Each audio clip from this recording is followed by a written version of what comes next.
आपने शायद सुना होगा, धर्मशाला के नीचे कुछ ऐसे चिराग छुपे हैं जो सिर्फ ज़मीन में नहीं, हमारे समाज के दिल में भी गहरा घाव है। एक जगह जहां लोग शांति के लिए जाते हैं, वहां से निकले हैं राज जो आपको हिला देंगे। क्या ये सच है या सिर्फ एक अफवाह? एक गवाह की आवाज़ जो सुननी थी सच्चाई, पर क्या समाज ने उसकी सुनी? आज के इस वीडियो में हम बात करेंगे उस कहानी की जो समाज के लिए एक इम्तिहान है, जिसने कानून, इंसाफ और इंसानियत सबको हिला दिया। तो चलिए शुरू करते हैं धर्मशाला के नीचे का सफ़र। इस केस की शुरुआत होती है एक पुराने कर्मचारी के बयान से। उन्होंने बताया कि धर्मशाला के अंदर एक ऐसे स्थान पर काम करा है जहां लोगों की कब्रें छिपाई गई हैं। यह गवाह खुद एक समय इस संस्था से जुड़े थे। उन्होंने अपने बयान में ये बातें जांच अधिकारियों के सामने रखी। उनका कहना था कि कुछ लोग बिना सरकारी रिकॉर्ड के और बिना पुलिस जानकारी के दफनाए गए हैं यहाँ पे। लेकिन जैसा आप जानते हैं, ये एक बहुत भयानक आरोप था। पर सवाल ये था, क्या उनकी बात सच है या सिर्फ ध्यान खींचने की कोशिश की है? शुरू में पुलिस ने इस बयान को बहुत हल्के में लिया था। कहा गया कि सबूत नहीं है, पर जब ज़मीन खोदी गई तो जो मिला उसने सिस्टम को जगा दिया और साथ साथ सिस्टम की सारी आंखें भी खोल दी। जब गवाह के दिखाए गए स्थान पर ज़मीन खोदी गई तो कुछ ऐसे निशान मिले जो किसी भी नॉर्मल इंसान को हिला देने के लिए काफ़ी थे। ज़मीन के अंदर से हड्डी जैसे अवशेष, कपड़ों के टुकड़े और कुछ पुरानी चीज़ें निकली, जिनके लिए तुरंत फॉरेंसिक टीम को बुलाया गया। इन अवशेषों को डीएनए और फॉरेंसिक जांच अभी भी चल रही है, लेकिन पहली नज़र में इतना तय था, यहाँ कुछ छिपाया गया था। सवाल ये भी था, अगर कुछ लोग बिना ऑफिशियल प्रोसीजर के दफनाए गए हैं तो किस अथॉरिटी के कहने पर? और अगर ऐसा नहीं था तो क्या ये पुरानी ब्यूरियल ग्राउंड का हिस्सा था जहाँ लोग दफनाए जाते थे? इन्वेस्टिगेशन अब उस मोड़ पर पहुँच चुकी थी जहाँ सिर्फ गवाह का बयान नहीं बल्कि फिजिकल एविडेंस भी मिलने लगा था। चलिए अब बात करते हैं पुलिस की पारंपरिक जांच की। गड़बड़ी है या गलती? गवाह के बयान के बाद जो फिजिकल सबूत मिलने लगे, तब सबसे पहला सवाल पुलिस पर उठने लगा। लोगों ने पूछा, जब पहली बार कंप्लेंट दी गई थी तब पुलिस ने उसके इतनी लाइटली क्यों लिया?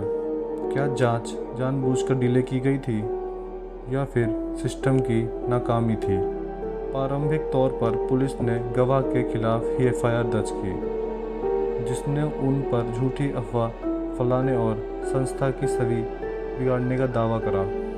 पर जब सबूत मिलने लगे तब यह ही एफआईआर एक बड़े उलझन बन गई। पुलिस के ऊपर सवाल खड़े होने लगे। क्या ये इम्पार्शियलिटी इंक्वायरी थी? क्या जांच जानबूझ के डिले की गई थी या फिर सिस्टम ने जानबूझ के ये किया था? इसी दौरान मीडिया में भी मामले की कवरेज बढ़ने लगी। जब मामला और जनता के बीच में गर्म होने लगा तब स्टेट गवर्नमेंट ने एक स्पेशल इन्वेस्टिगेशन टीम यानी एसआईटी का गठन किया। इसका उद्देश्य था पहले से चल रही पुलिस जांच से अलग एक न्यूट्रल और डिटेल इंक्वायरी शुरू करना और साइंटिफिक एनालिसिस शुरू की, जिसने पूरे डॉक्यूमेंट्स और रजिस्ट्री रिकॉर्ड मिले।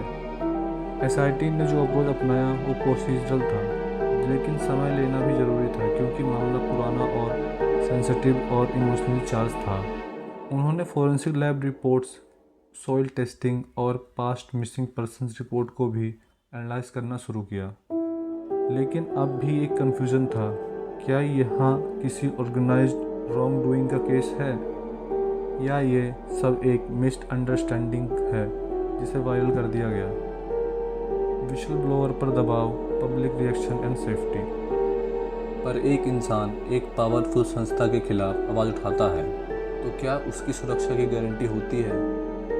इस केस में भी ऐसा ही हुआ। विशल ब्लोअर ने दावा किया कि उन पर दबाव बनाया गया, धमकियां मिली और उनके ऊपर झूठे केसेस भी फाइल हुए। उनका कहना था कि वो सिर्फ सच सामने लाना चाहते थे, ना ही किसी के इमेज को नुकसान पहुंचाना चाहते थे। लेकिन जब सिस्टम उन्हीं पर सवाल उठाए तो आवाज़ उठाना आसान नहीं रहता। सोशल मीडिया पर दो कैंप्स बन गए, जो कुछ लोग उनके साथ खड़े थे तो कुछ लोग इस पब्लिसिटी स्टंट कह रहे थे।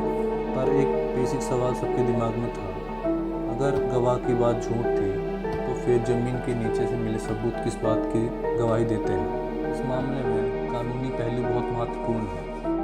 सबसे पहला सवाल ये उठाया गया कि कानून के ऊपर सख्ती से जांच हो रही है, क्या गवाहों को सुरक्षा दी जा रही है और क्या ये मामला संविधान के दायरे में आता है जहां मानव अधिकार सबसे ऊपर है।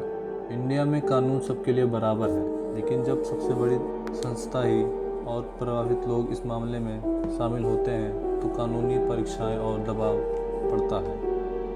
इसे इम्पार्शियलिटी, ट्रांसपेरेंसी और समय पर फैसले लेना आवश्यक है। साथ ही मीडिया की जिम्मेदारी बनती है संदिग्ध तत्वों के साथ आवाज़ उठाएं, ना कि अफवाह। इस केस ने सिर्फ कानूनी सिस्टम को नहीं बल्कि समाज को भी एक गहरा झटका दिया है। जहां एक तरफ न्याय की मांग है, वहीं दूसरी तरफ इंसानियत की समझ भी जरूरी है।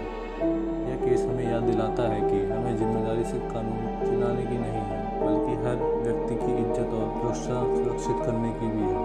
आपका क्या विचार है? क्या आप समझते हैं कि इस मामले में सच्चाई को पूरी तरह समझा जा रहा है? अपना विचार कमेंट में जरूर बताइए। अगर वीडियो पसंद आए तो लाइक और शेयर करना ना भूलें और नए वीडियोस के लिए चैनल